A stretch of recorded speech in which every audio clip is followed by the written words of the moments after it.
الجابون يستمر التوتر على خلفية الانتخابات الرئاسية التي أفضت إلى فوز الرئيس الحالي بولاية جديدة. زعيم المعارضة جون بينغ أعلن أنه الرئيس الحقيقي للبلاد، وجدد مطالبته للسلطات بنشر نتائج التصويت في كل مكتب من مكاتب الاقتراع.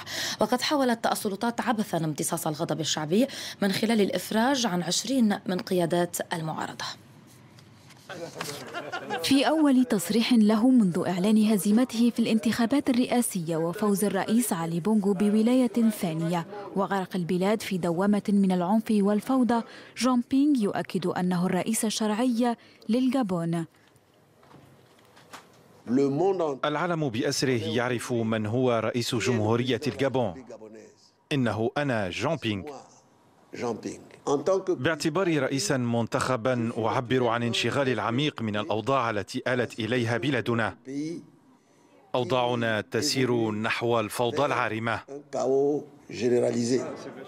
وجدد بينغ مطالبته السلطات الجابونية بنشر نتائج التصويت في كل مكاتب الاقتراع، مطلب يؤيده فيه المجتمع الدولي وترفضه حكومة علي بونغو التي أعلنت أنه يتعارض مع دستور البلاد.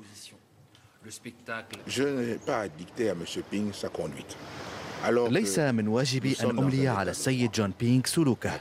نحن نعيش في كنف دولة القانون، وللجميع حرية التعبير عن رأيه، وإذا كنا غير راضين عن وضعية ما توجد هيئات قضائية وقانونية يمكن العودة إليها.